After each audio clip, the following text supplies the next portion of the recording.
Assalamualaikum warahmatullahi wabarakatuh. Perkenalkan, nama saya Retno Kumalasari, NIM 206012444072, Prodi PJKRA. Di sini saya akan menjelaskan tentang lompat jauh yang berkaitan dengan biomekanika.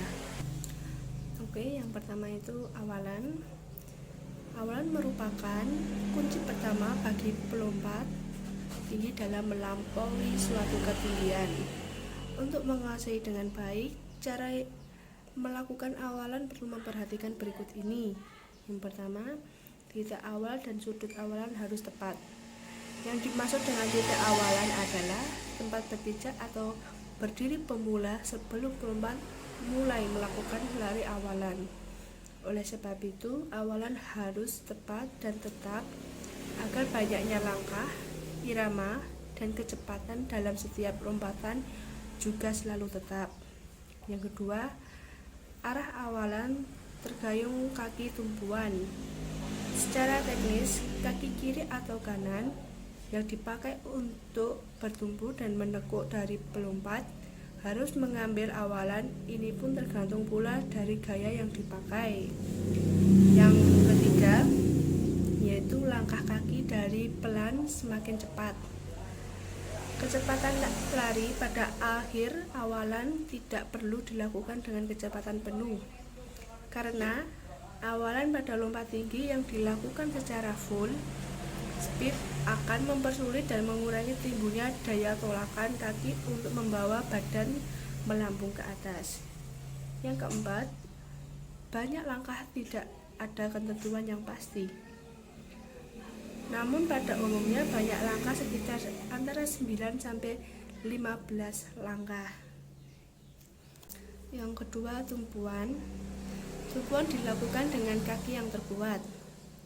Saat bertumpu harus tepat pada titik tumpunya. Titik tumpu adalah tempat berpijaknya kaki tumpu pada saat melakukan lompatan.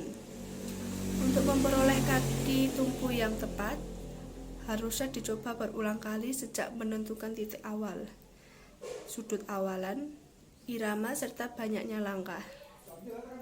Titik awal dikatakan tepat apabila pada saat badan melayang di udara terlalu dekat.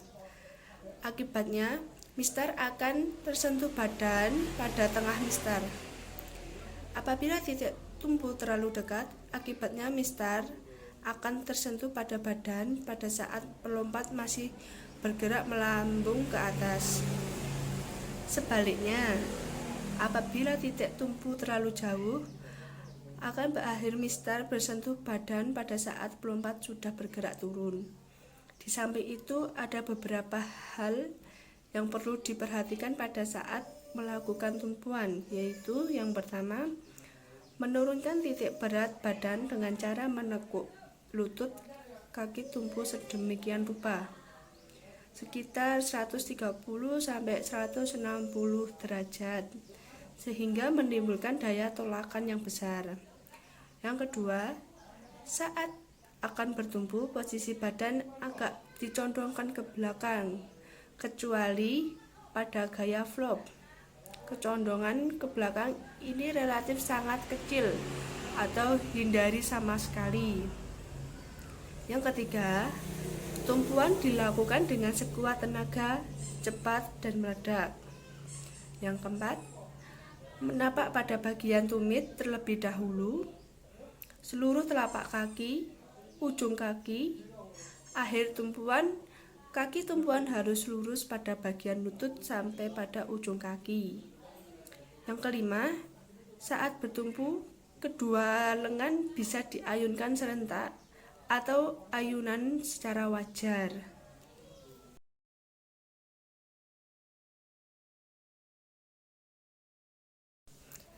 Yang selanjutnya, yang ketiga, yaitu melayang. Gerakan melayang di udara terjadi saat kaki tumpu lepas dari tanah. Sikap badan dan gerakan kaki maupun lengan saat melayang melewati mistar tergantung dari masing-masing gaya. Jadi gerakan posisi badan saat melayang inilah yang memberikan ciri-ciri membedakan gaya yang satu dengan yang lain. 3 prinsip yang perlu diperhatikan saat melayang yaitu 1. Saat melewati mistar, kedudukan titik berat badan sebaiknya sedekat mungkin dengan mistar. Dalam kinesiologi dikatakan bahwa titik berat badan manusia terletak di depan dataran tulang sacrum atau pinggung bagian atas atau sekitar di bagian belakang pusar. Yang kedua, titik tinggi lambungan maksimal harus tetap di atas dan di tengah-tengah mistar.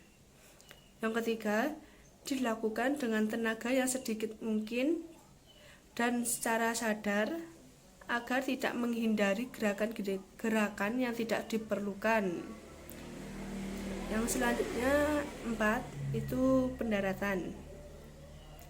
Pendaratan merupakan tahapan terakhir dari proses gerakan beruntun suatu lompatan. Cara melakukan dan sikap badan saat mendarat tergantung pada masing-masing gaya.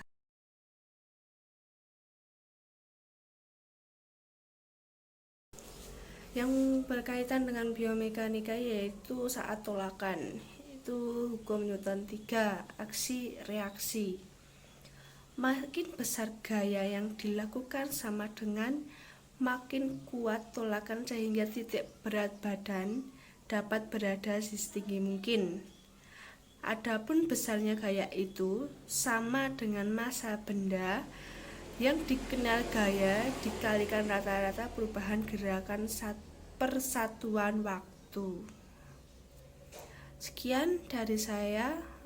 Apabila ada kesalahan mohon dimaafkan. Wassalamualaikum warahmatullahi wabarakatuh.